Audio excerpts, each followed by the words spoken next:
The birth of the business genome. I've been looking at companies for more than 2 decades. 250 companies, nonprofits, for-profits, large, small, whether it's Audi, whether it's the United Way, the Susan G. Komen Breast Cancer Foundation, Royal Dutch Shell. And what I've learned over time is that there are patterns that make people win that are identical no matter what the organization.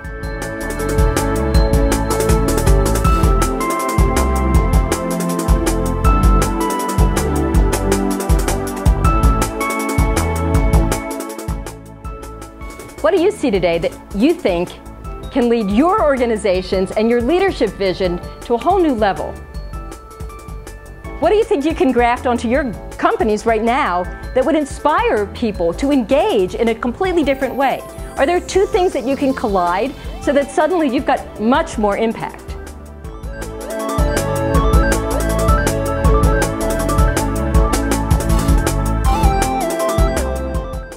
Patterns from one organization that you can graft onto your own organizations and companies so that you can develop a much faster path to double-digit growth, to impacting more people, to having your vision as leaders really come forth and completely transform the people around you.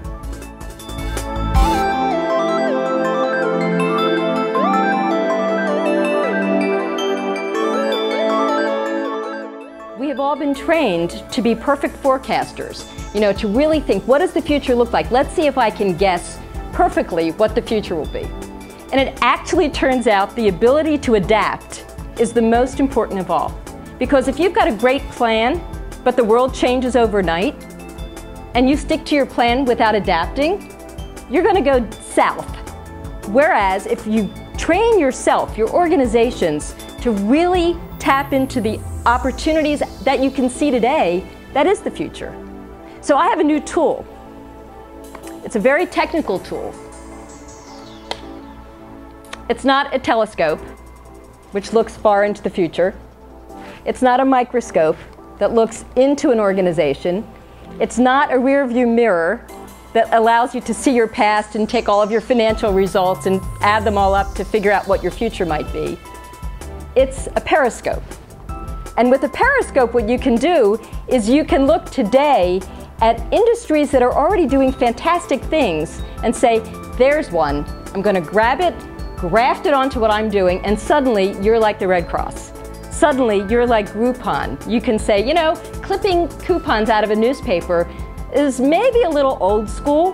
Could we possibly take the power of Facebook and add it to our clipping of coupons and right away graft it onto our company so that within 2 years you get $500 million worth of rabid fans?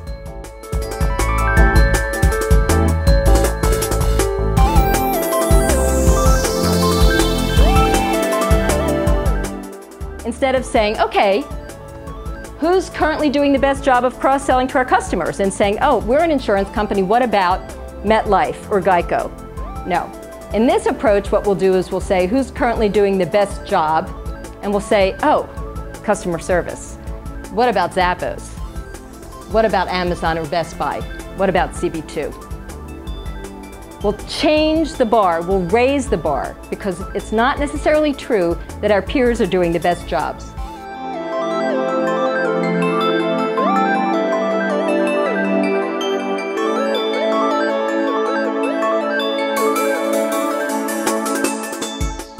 Three ways that you can decide to use this tool, the ability to use cross-industry insights. One is you can look at competitive necessity.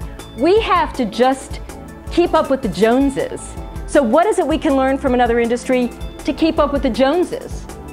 You can also use it for the second, which is that there's added value. We're going to not just keep up, we're going to be a step ahead. And then finally, I'll tell you a couple of stories of people who have used this approach to be completely different market leaders.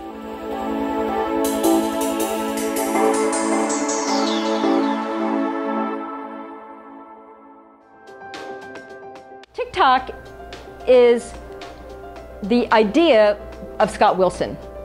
And he's an inventor that said, you know, people have left their wrists naked. He said, this is real estate that we can recapture. So he took the Nano, combined it with a wristband, and developed something called the TikTok. So Scott, who's also profiled in the book and a great guy, a great visionary, said, I now have the classic chicken and egg problem, which many leaders in this room can relate to. You have the great idea, you're going to write the book, but how do you get the funding for the book, right? You've got this idea for a service project, but how are you going to get the funds before you have the service project going? So he faced the chicken and egg problem.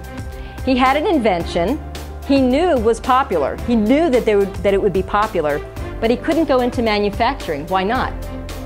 He didn't have the capital to fund his manufacturing.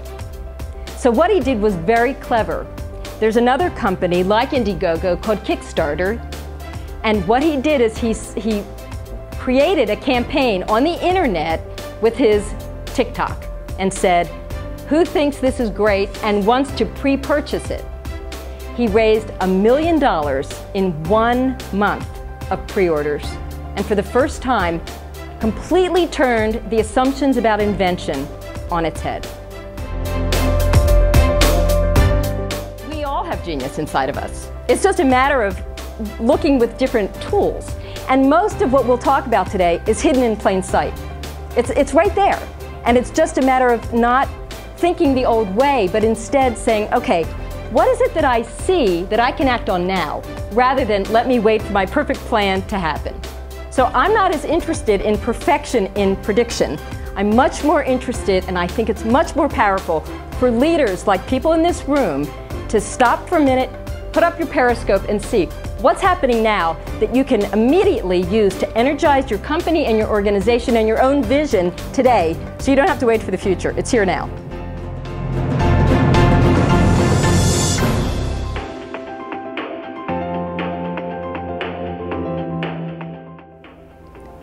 The 4 steps are easy.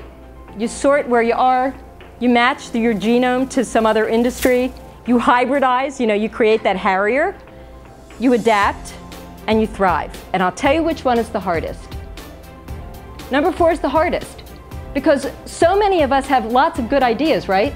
But are we able to really adapt and thrive, or are we just saying, oh, theoretically that could be a good idea? Somebody had to be brave to try Twitter and Red Cross, trust me. I'm sure someone thought it was completely wacky, but they weren't afraid to just take that first step. We really can't afford to wait. I mean, the example I gave about Groupon, it happened in 2 years. They went from 0 to 500 million. That's the fastest you've ever seen the acceleration of business. We're living in a completely different, radical time.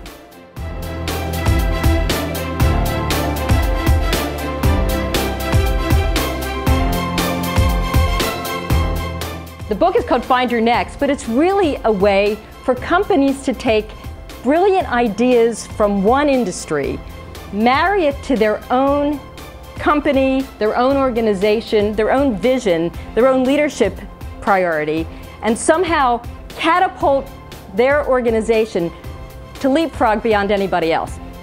And I believe that the most powerful question to leave today with is, what's your next?